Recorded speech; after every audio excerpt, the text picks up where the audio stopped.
Bonjour et bienvenue sur cette chaîne Réussir demain au lycée. Je suis Nathalie Mougel et je suis coach scolaire. J'aide les lycéens à obtenir les résultats qu'ils méritent et l'orientation qu'ils souhaitent et je soutiens leurs parents qui les accompagnent sur ce chemin. Et aujourd'hui, on parle d'un sujet très très sérieux, le calendrier de Parcoursup. Tu sais, ce monstre qui a pour charge de mettre ton enfant quelque part pour après le bac. On va voir que c'est pas aussi vrai que ça. Donc on va voir le calendrier de cette campagne 2024 de Parcoursup, un calendrier qui, c'est un peu bizarre mais c'est comme ça, va démarrer le 20 décembre 2023.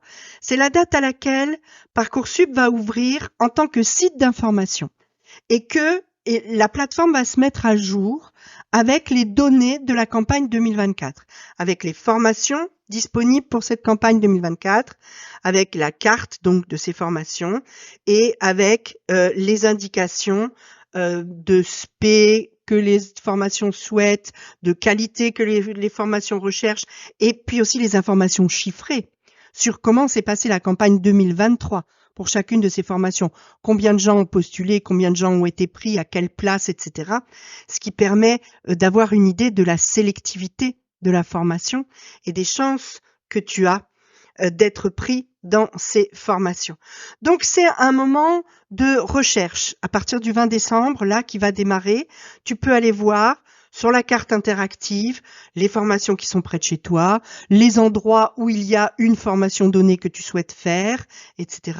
Tu vas pouvoir consulter les fiches de chaque formation qui vont te donner, comme je t'ai dit, toutes les indications dont tu as besoin pour faire ton choix et te décider à demander cette formation ou pas.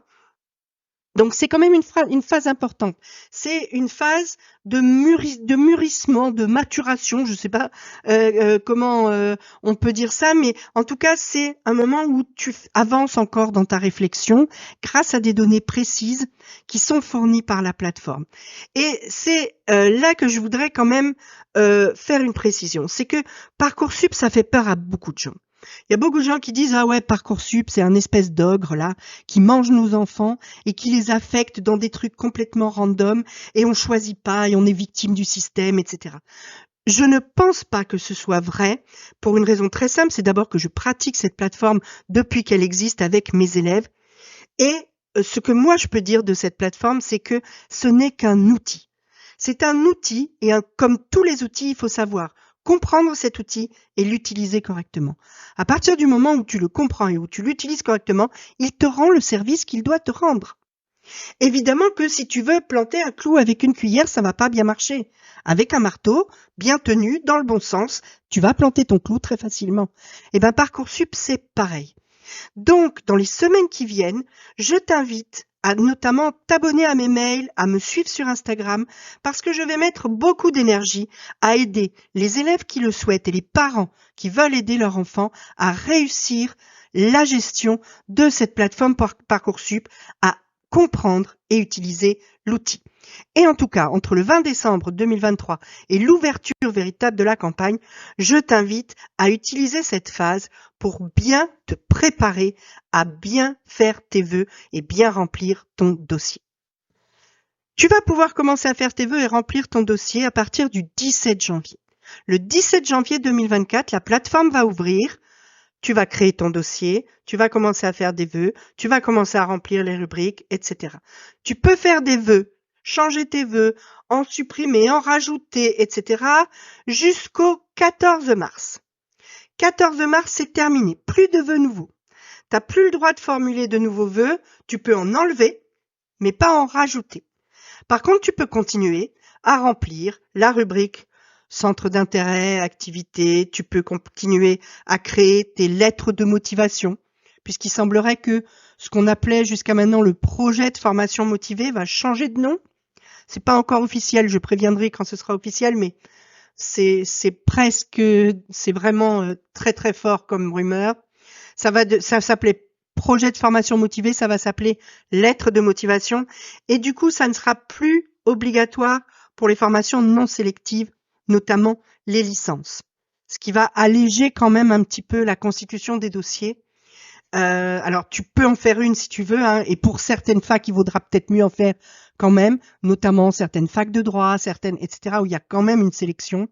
Hein, mais ça sera plus obligatoire absolument pour toutes les formations. Donc tout ça, tu peux continuer à le faire après le 14 mars. Et puis, la date vraiment butoir de la campagne pour toi, c'est le 3 avril. Le 3 avril, il faut que ton dossier soit complet, que tu aies confirmé tous tes vœux. Attention, hein, il suffit pas de les avoir formulés, il va falloir les confirmer pendant la période 14 mars 3 avril. Donc que tu aies confirmé tes vœux, complété toutes tes rubriques. À partir du 3 avril, tu peux plus toucher à ton dossier. Ta partie du boulot est terminée.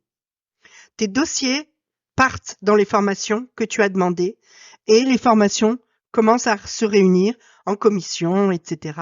et à examiner les dossiers qu'elles ont reçus pour sélectionner les étudiants qu'elles vont avoir, auxquels elles vont proposer une admission à partir du 30 mai. Le 30 mai démarre la phase principale d'admission. Les réponses des formations vont commencer à arriver sur ton espace Parcoursup. Et ce sera à toi de décider si tu veux y aller, si tu veux pas y aller, si tu gardes sous la main mais que tu attends une autre réponse, etc. On en reparlera pareil à ce moment-là. C'est des détails dont il n'est pas nécessaire de parler aujourd'hui. Mais en tout cas, sache-le, c'est à partir du 30 mai. Ça veut dire aussi qu'à partir du 30 mai, ton esprit va être fortement occupé par Parcoursup. Et que donc, si tu as révisé un petit peu, tu as préparé ton grand oral, tu as révisé ta philo un petit peu avant, tu as révisé tes SP, parce que maintenant tu passes les SP en fin d'année. Hein. Essaye d'avoir déjà bien travaillé avant parce que tu risques de plus avoir véritablement tout ton esprit pour les études tant que tu n'auras pas de réponse des formations, parce qu'il est évident que les réponses des formations, c'est quelque chose de très important. À partir du 11 juin, va démarrer la phase complémentaire pour ceux qui ne sont pas satisfaits des réponses qu'ils ont eues depuis le 30 mai.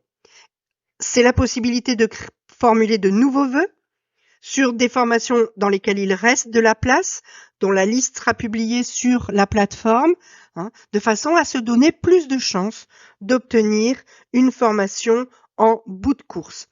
Les dernières réponses des formations pour la phase principale arriveront le 12 juillet. À partir du 12 juillet, il ne reste que la phase complémentaire qui, elle, va durer jusqu'en septembre. Donc voilà, tu as une idée de la façon dont ça va se passer au niveau du calendrier, des moments phares de cette campagne Parcoursup 2024 et de la façon dont ton calendrier à toi va devoir s'organiser autour de ça et de la préparation de tes épreuves finales, évidemment. En attendant, si tu as une question, tu peux me la poser en commentaire, je te répondrai. Je t'invite à cliquer sur les liens en description pour t'inscrire à mes mails et me suivre sur Instagram. Il y a des mails pour les parents et des mails pour les élèves. Et puis en attendant, petit pouce en l'air, petit abonnement, petite cloche. À très vite.